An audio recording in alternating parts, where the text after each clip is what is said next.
10 leçons brutales qui te feront devenir riche. À 35 ans, Marc était fauché, criblé de dettes et sans aucune compétence. Chaque matin, il prenait le même métro, avec la même impression d'étouffer un peu plus à chaque arrêt. 4 ans plus tard, à 39 ans, il était libre financièrement. Aujourd'hui, il vit de ses investissements, loin du vacarme et des illusions du salariat. Dans cette vidéo, tu vas découvrir les 10 leçons brutales qu'il a apprises sur le chemin.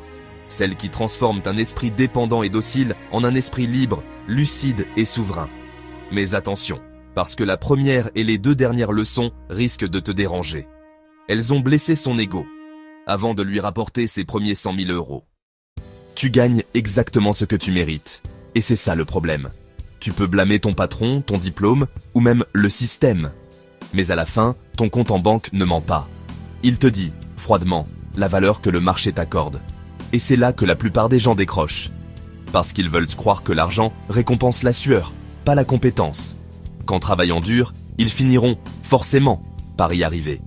Mais ce n'est pas vrai. Travailler dur te rend utile, mais être compétent te rend libre. Marc a travaillé pendant 10 ans dans la même entreprise. Toujours à l'heure, toujours poli, toujours disponible. Son salaire n'a presque pas bougé. Il gagnait environ 2000 euros par mois, soit à peine plus que le revenu médian français. Et un jour, il a vu arriver un jeune consultant, 10 ans de moins, payé le double. Pourquoi? Parce qu'il maîtrisait un logiciel que personne d'autre dans l'équipe ne connaissait. Une seule compétence, apprise en 3 mois. Ce jour-là, Marc a compris. Le marché ne récompense pas les anciens, il récompense les rares. Dans la vie, tu n'es pas payé pour le temps que tu donnes, mais pour la valeur que tu crées. L'argent n'est pas une mesure de ton humanité, c'est une mesure de ton utilité perçue. Et ce n'est pas injuste, c'est brutal, oui, mais c'est la seule règle honnête du jeu économique. Tu veux gagner plus? Deviens plus utile, pas plus fatigué. Voici la vérité que la majorité refuse d'accepter. Si tu gagnes 1800 euros par mois, c'est que le marché estime que ton travail en vaut 1800. Mais tu peux inverser cette équation. Tu peux apprendre une compétence rare, que la majorité n'aura jamais le courage d'acquérir. Et en France, il suffit souvent d'en maîtriser une seule, comme la vente, le code, la communication ou la gestion financière, pour multiplier ton revenu par 2 ou 3 en moins de 2 ans. Le problème, c'est que la plupart n'ont pas la patience. Ils veulent la liberté sans la montée en compétences. Le résultat, ils vieillissent dans le même poste et appellent à ça la sécurité. Mais il y a pire que le manque de compétences. C'est le mensonge qu'on se raconte pour le justifier. Et c'est ce mensonge-là qui te maintient exactement au même endroit depuis des années. Tu crois que la vie est injuste? Mais c'est toi qui triches avec toi-même. Tout le monde dit vouloir réussir. Mais très peu acceptent d'admettre qu'ils sont la cause de leurs propres échecs. Sophie, elle, faisait partie de ceux qui trouvent toujours une bonne raison. Elle disait que son patron ne reconnaissait pas ses efforts, que ses collègues étaient avantagés, que la conjoncture économique était mauvaise, et que certains avaient juste eu plus de chance. Ce qu'elle ne voyait pas, c'est que toutes ces excuses étaient vraies, mais inutiles. Parce que la vie ne récompense pas les circonstances, elle récompense les résultats. Un soir, après une journée épuisante, Sophie est dans sa voiture. Elle vient de rater une promotion. Encore une. Elle répète dans sa tête, « Ce n'est pas juste ». En rentrant, elle croise le regard de sa fille dans le rétroviseur. Et pour la première fois, elle ressent une gêne. Parce qu'au fond, elle sait qu'elle a donné le meilleur d'elle-même. Sauf là où ça comptait vraiment, dans sa capacité à évoluer. Ce soir-là, elle comprend une chose. Les excuses soulagent, mais elles ne réparent à rien. Le monde ne se soucie pas de savoir si tu avais raison, si tu étais fatigué, ou si tu avais de bonnes intentions. Le monde regarde ce que tu livres. C'est brutal, mais c'est juste. Chaque excuse que tu formules te protège de la douleur immédiate, mais t'enferme dans une douleur permanente, celle de ne jamais avancer. Et plus tu deviens bon pour te justifier, plus tu deviens mauvais pour te transformer. Pose-toi une question simple. Dans les 6 derniers mois, combien de fois as-tu blâmé quelque chose ou quelqu'un d'autre? Ton patron, ton âge, ton manque de temps, ta fatigue. À chaque fois que tu fais ça, tu donnes ton pouvoir à l'extérieur. Tu dis, sans t'en rendre compte, je ne contrôle rien. Mais dès que tu assumes que tout est ta faute, tu redeviens puissant. Parce qu'à partir de là, tu peux tout changer. Mais même quand tu arrêtes de te mentir, il reste un obstacle invisible, plus fort que la peur, plus profond que les excuses, le manque de courage. et c'est ce qui transforme la plupart des rêves en regrets. Tu ne manques pas de temps, tu manques de courage. Antoine rêvait de lancer son propre projet depuis des années. Il en parlait à tout le monde, à ses amis, à ses collègues, à sa famille. Chaque mois, il disait « Je vais m'y mettre ». Mais il ne faisait jamais rien. Il attendait le bon moment. Quand il aurait plus d'argent, plus d'expérience ou plus de certitude. Et pendant qu'il attendait, les années passaient. C'est ce que font la plupart des gens. Ils appellent préparation ce qui est, en réalité, de la peur. Ils appellent réflexion ce qui n'est qu'une forme raffinée de procrastination. La vérité, c'est qu'ils ont peur de se voir échouer. Et surtout, peur de se prouver qu'ils n'étaient pas prêts à réussir. Un soir, Antoine tombe par hasard sur une vieille note dans son téléphone. Une idée de business, datée de 4 ans.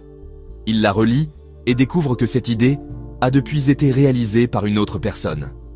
Une entreprise qui, aujourd'hui, pèse plusieurs millions d'euros.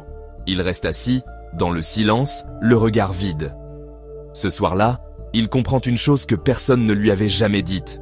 Ce n'est pas le manque d'argent qui coûte le plus cher. C'est le temps perdu à attendre qu'il soit parfait. Le courage, ce n'est pas l'absence de peur, c'est la capacité d'avancer malgré elle. Chaque fois que tu repousses une décision, tu offres une partie de ta vie à la peur de te tromper. Tu veux savoir pourquoi tant de gens n'atteignent jamais leurs objectifs? Parce qu'ils préfèrent imaginer leur futur plutôt que le construire. Ils s'inventent des conditions idéales, qui n'existeront jamais. Et pendant qu'ils rêvent, les autres agissent. Voici une vérité que personne ne te dira à l'école. Tu peux échouer 20 fois de suite et être encore plus proche de la réussite que celui qui n'a jamais essayé une seule fois. Le courage, ce n'est pas spectaculaire. C'est envoyer un message inconfortable. C'est oser parler de ton projet à la mauvaise personne. C'est faire un pas que personne ne verra, sauf toi. En France, des milliers de micro-entreprises naissent de chaque mois. Et pourtant, une majorité d'entre elles n'auraient jamais existé si leurs fondateurs avaient attendu d'être prêts. Tu veux être libre financièrement? Alors agis avant d'y croire. Parce que la confiance vient après l'action, jamais avant. Mais même le courage finit par s'épuiser, quand il n'a pas de direction. Et sans structure, même les plus motivés s'éteignent lentement. Tu crois être débordé, mais en réalité, tu es désordonné. Camille ne comprenait pas. Elle travaillait sans relâche, du matin au soir. Elle courait partout, répondait à tout le monde, vivait en mode survie. Et pourtant, elle avait toujours l'impression d'être en retard, toujours dans la précipitation, toujours fatiguée. Comme beaucoup, elle confondait activité et productivité. Elle croyait qu'être occupée signifiait avancer, mais elle ne faisait que tourner en rond. Et plus elle essayait de rattraper le temps, plus elle s'enfonçait dans le chaos. Parce que la vérité, c'est que le manque de discipline ne te vole pas du temps. Il te vole ta clarté. Un matin, Camille reçoit un rappel sur son téléphone. Une facture importante impayée depuis un mois. Elle soupire. Elle se souvient vaguement avoir voulu la régler. Mais elle avait été interrompue par un appel, puis une urgence, puis une autre. À ce moment-là, elle réalise qu'elle n'a pas oublié. Elle n'a simplement jamais noté. Ce jour-là, elle ouvre un carnet vide. Elle y inscrit ses 3 priorités du jour. 3, pas 10. Et quelque chose change. Ce soir-là, pour la première fois depuis des mois, elle n'a pas ce sentiment de culpabilité sourde, celui de n'avoir rien vraiment accompli. C'est à ce moment précis qu'elle comprend. Le cerveau n'est pas fait pour retenir, il est fait pour créer. Et tant que tu ne le délestes pas du désordre, il t'empêche d'avancer. Tu n'as pas besoin d'un meilleur emploi du temps, tu as besoin d'un meilleur système. L'organisation, ce n'est pas une contrainte, c'est une libération. Chaque tâche non écrite devient une dette mentale. Chaque oubli devient une fuite d'énergie invisible. Et chaque jour désorganisé coûte plus cher qu'un jour mal payé. La discipline n'est pas ton ennemi, c'est ton assurance contre la dispersion. En France, près de 60% des salariés déclarent manquer de temps. Mais dans les faits, ils perdent en moyenne 2 heures par jour à des tâches non planifiées ou inutiles. 2 heures par jour, c'est plus de 30 journées entières par an. Camille a commencé petit. Une to-do list écrite chaque matin, 3 objectifs clairs et 10 minutes chaque soir pour planifier le lendemain. En 6 mois, sa vie a changé. Pas parce qu'elle a travaillé plus, mais parce qu'elle a arrêté de s'éparpiller. Ce que tu ne planifies pas, tu le perds. Et ce que tu perds, chaque jour, finit par t'enchaîner. Mais parfois, le vrai problème n'est pas ce que tu fais. C'est ce que tu n'oses pas faire, par peur de décevoir, de blesser ou d'avoir l'air dur. Et c'est là que beaucoup échouent, au moment où il faut choisir entre être aimé et être respecté. Si tout le monde t'aime, c'est que tu fais quelque chose de mal. Alexandre était un bon patron. Sympa, juste, toujours à l'écoute. Il voulait que tout le monde l'apprécie, que personne ne le voie comme le chef autoritaire. Mais plus les mois passaient, plus il sentait que quelque chose clochait. Les deadlines étaient de moins en moins respectés. Les employés arrivaient en retard. Certains contestaient ses décisions et d'autres faisaient le strict minimum. Il se disait qu'il devait être patient. Mais en réalité, il avait peur. Peur d'être jugé, peur d'avoir l'air froid, peur de perdre l'amour de ses collaborateurs. Ce qu'il ne savait pas encore, c'est que vouloir être aimé à tout prix, c'est souvent la première étape vers la perte de respect. Un jour, Alexandre devait prendre une décision difficile. Son associé et ami d'enfance ne faisait plus le travail correctement. Depuis des semaines, les erreurs s'accumulaient, mais Alexandre repoussait sans cesse la discussion, espérant que ça s'arrangerait. Jusqu'au jour où une erreur plus grave que les autres leur fait perdre un contrat de plusieurs dizaines de milliers d'euros. Ce soir-là, Alexandre a compris que sa gentillesse avait un prix, celui de sa propre entreprise. Le lendemain, il a pris la décision. Il a mis fin à leur collaboration. Ce fut brutal, douloureux, silencieux. Mais paradoxalement, ce fut le premier vrai acte de leadership de sa vie. Dans la vie comme dans le business, tu n'es pas là pour plaire, tu es là pour progresser. Les gens te respectent pour tes décisions, pas pour ton besoin d'approbation. Être gentil ne te rend pas bon. Être juste, oui. Et parfois, être juste, c'est accepter de passer pour un connard. Tu ne peux pas être un leader si tu cherches à être aimé par tout le monde. Parce que, à force d'éviter les conflits, tu finiras par fuir ta mission. Apprends à dire non. Pas avec colère, ni avec mépris, mais avec calme et clarté. Refuse les projets qui ne t'apportent rien. Coupe les relations qui te tirent vers le bas. Et rappelle-toi que chaque non sincère crée l'espace pour un oui plus juste. Les gens oublieront que tu as dit non. Mais ils n'oublieront jamais que tu te respectes. Et c'est ça, la vraie influence. Être capable de déplaire sans perdre ta dignité. Mais il y a un piège plus subtil encore. Même quand tu apprends à dire non aux autres, tu continues souvent à dire oui à tes émotions. Et c'est là que beaucoup échouent. Non pas à cause du monde extérieur, mais à cause de ce qu'ils refusent d'affronter à l'intérieur.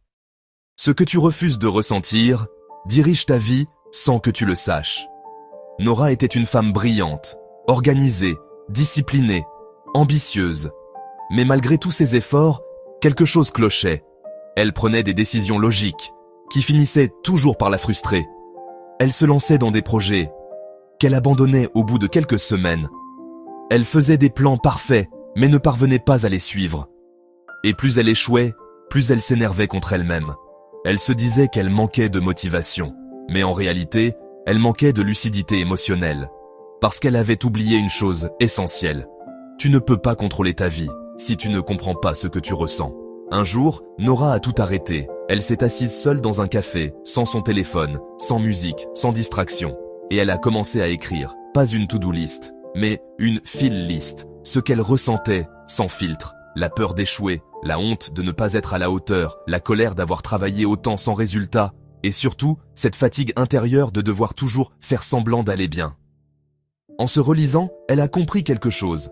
Ce n'étaient pas ses compétences qui la sabotaient, c'étaient ses émotions refoulées.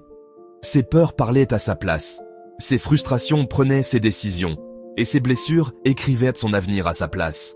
Ce que tu refuses d'affronter à l'intérieur de toi se manifestera toujours à l'extérieur de ta vie. Tu peux avoir la meilleure stratégie, le meilleur plan, le meilleur entourage. Si ton inconscient est gouverné par la peur, tu tourneras en rond toute ta vie. Carl Jung disait « Tant que tu ne rendras pas l'inconscient conscient, il dirigera ta vie.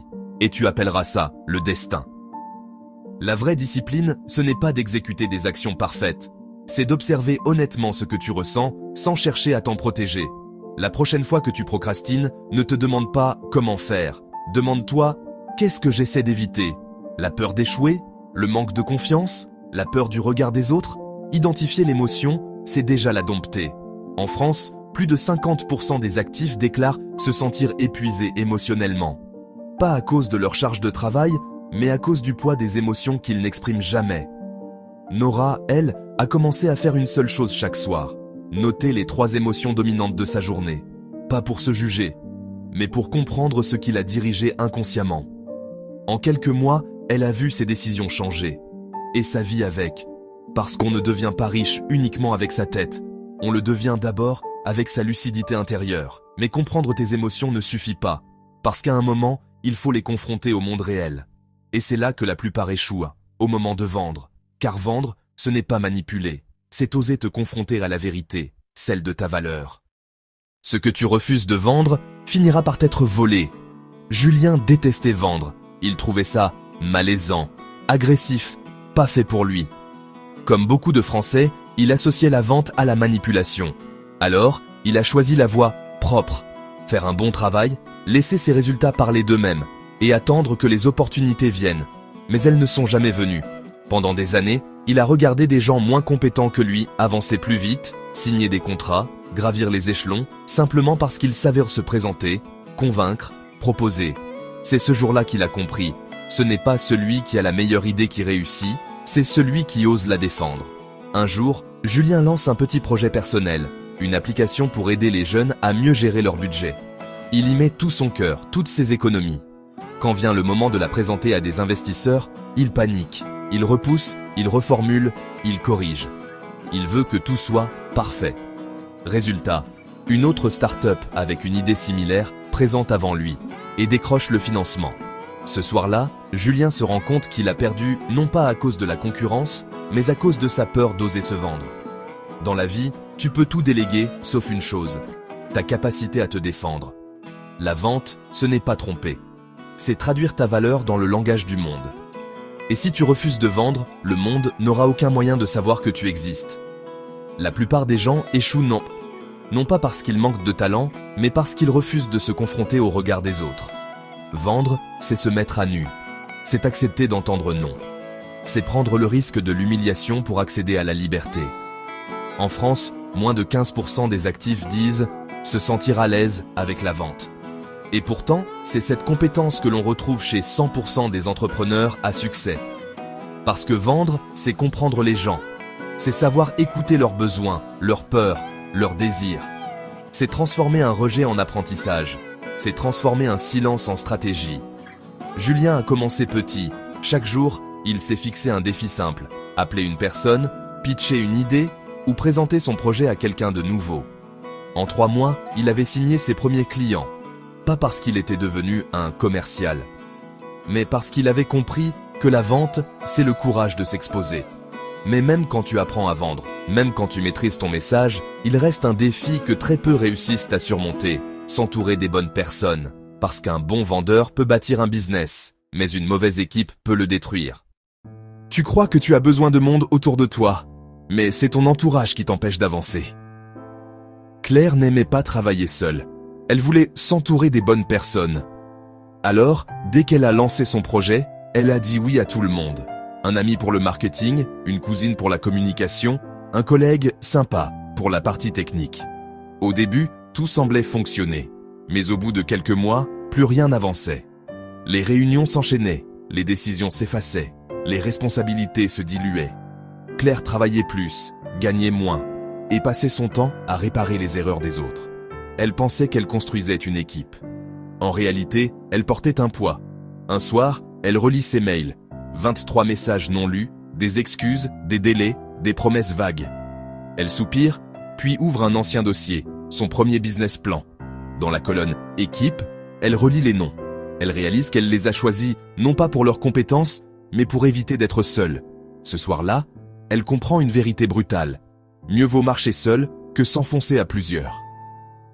Dans la vie comme dans le business, ce ne sont pas les mauvais ennemis qui te détruisent, ce sont les mauvaises alliances. Un A-player, c'est quelqu'un qui t'oblige à te hisser plus haut. Un B-player, c'est quelqu'un qui te maintient au niveau où tu es. Et un C-player, c'est quelqu'un qui t'épuise sans jamais t'élever. La qualité de ton entourage détermine la vitesse de ton ascension. Les bons te tirent vers l'avant. Les autres te tirent vers le bas, même quand ils t'aiment. En France, plus de 75% des entrepreneurs échouent dans leurs 3 premières années. Et la majorité ne cite pas le manque d'argent comme cause principale. Ils parlent d'un mauvais entourage.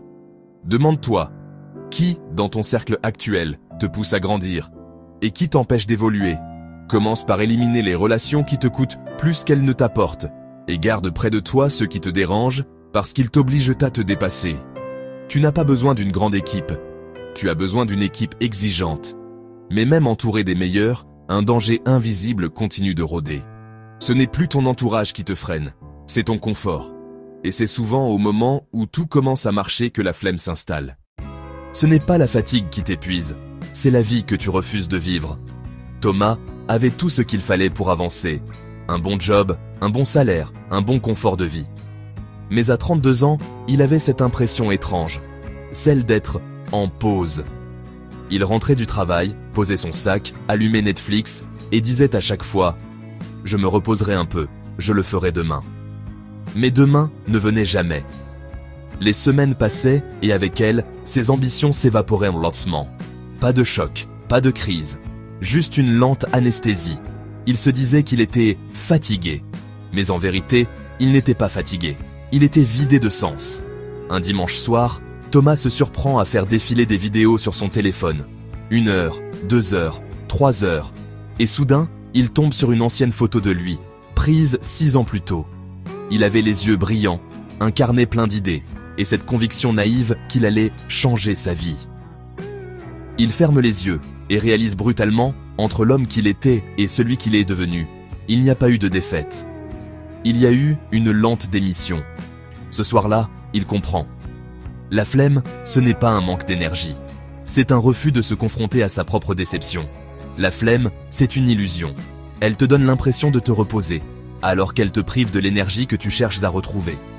Chaque fois que tu repousses l'action, tu renforces ton inertie. Et plus tu cherches le confort, plus tu perds la force qui t'aurait libéré. Le confort, c'est une forme moderne de pauvreté. Il t'empêche de souffrir aujourd'hui, mais t'assure de souffrir plus tard. En France, près de 68% des salariés déclarent attendre les vacances pour se sentir vivant. Et c'est ça, le vrai problème. Il ne manque pas de temps, il manque de vitalité intérieure. Thomas a décidé d'essayer une méthode simple. Chaque fois qu'il sentait la flemme venir, il ne se demandait plus « Est-ce que j'ai envie de le faire ?» mais « Comment je me sentirais si je ne le fais pas ?» La différence était énorme. En 1 semaine, il a repris le sport. En 1 mois, il a lancé un petit side project.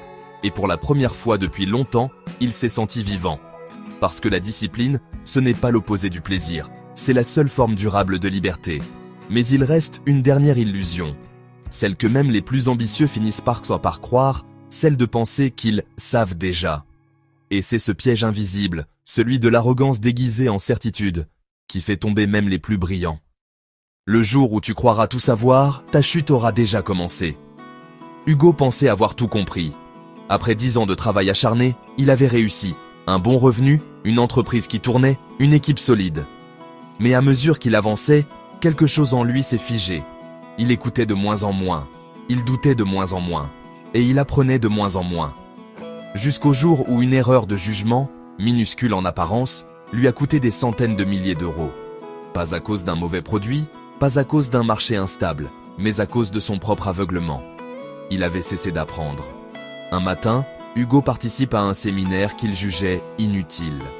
Il y assiste à contre-cœur, par politesse. Sur scène, un entrepreneur bien plus jeune que lui raconte son parcours. Hugo sourit, condescendant. Mais à la fin, ce jeune homme prononce une phrase qui le transperce. La plupart des gens échouent, non pas parce qu'ils n'ont pas les bonnes réponses, mais parce qu'ils arrêtent de poser des questions. Hugo reste silencieux. Il se rend compte qu'il n'avait plus posé de questions sincères depuis des années. Il avait remplacé la curiosité par la certitude. Et c'est ce jour-là qu'il a compris. L'ego est la dernière barrière entre toi et ta prochaine victoire. L'humilité n'est pas la faiblesse du gagnant. C'est son carburant invisible. Le riche arrogant perd tout. Le riche lucide bâtit à nouveau. Tu peux te tromper 1000 fois si tu restes ouvert. Mais une seule fois suffit à tout détruire si tu crois que tu as fini d'apprendre. La réussite durable n'est pas une montagne qu'on escalade. C'est un escalier sans fin, où chaque marche exige plus de clarté, plus de silence et plus de vérité. En France, plus de 70% des dirigeants affirment ne plus avoir le temps d'apprendre. Pourtant, ce sont ceux qui continuent de se former, de douter et de remettre leurs méthodes en question qui résistent aux crises, aux changements, aux échecs. Hugo, lui, a recommencé à zéro. Chaque matin, il lit 30 minutes. Chaque semaine, il rencontre une personne qu'il peut écouter. Et chaque mois, il remet en question une certitude qu'il croyait acquise. En 1 an, il a reconstruit ce qu'il avait perdu. Mais cette fois, avec un regard neuf. Parce que la vraie richesse, ce n'est pas ce que tu gagnes, c'est ce que tu es encore capable d'apprendre. Mais il reste une question que personne n'ose poser. Et si tout ce que tu croyais savoir sur la richesse était un mensonge? Car au-delà de la discipline, du courage et de l'humilité, il existe une vérité plus profonde encore, celle que personne ne t'a jamais dite. Jusqu'ici, tu as vu que la richesse n'est pas une question de chance, mais de lucidité. Tu as compris que ce ne sont pas les opportunités qui te manquent, mais les compétences, la discipline et le courage d'agir quand les autres hésitent. Et tu as pris conscience que la pauvreté la plus dangereuse n'est pas financière, mais mentale. Mais ce que tu viens de découvrir, ce n'est qu'une partie du chemin. Honnêtement, ce n'est que la première étape. Parce que même si tu appliques tout ce que tu as appris ici, il existe encore des habitudes invisibles, ancrées dans ton quotidien, qui sabotent ta réussite sans que tu t'en rendes compte. Et si tu t'arrêtes maintenant, tu risques de les garder. Ces réflexes, ces automatismes, ces comportements hérités de ton entourage qui t'empêchent de t'élever. Tu continueras à travailler dur, tout en reproduisant les mêmes schémas que ceux que tu voulais fuir. Il te manque la pièce essentielle du puzzle, celle qui explique pourquoi la majorité des Français travaillent toute leur vie sans jamais s'enrichir, et comment ces habitudes mentales, sociales et culturelles t'enchaînent à une pauvreté invisible, même quand tu gagnes bien ta vie. Dans la vidéo qui va s'afficher à l'écran, tu vas découvrir comment identifier ces mécanismes, les déprogrammer et surtout comment les remplacer par des réflexes qui créent la richesse, pas la survie. Ne fais surtout pas l'erreur de t'arrêter ici. Sans ce qui va suivre, tu risques de continuer à entretenir les mêmes blocages sans jamais comprendre pourquoi. Regarde cette vidéo maintenant, avant que ces habitudes ne deviennent ta nouvelle normalité.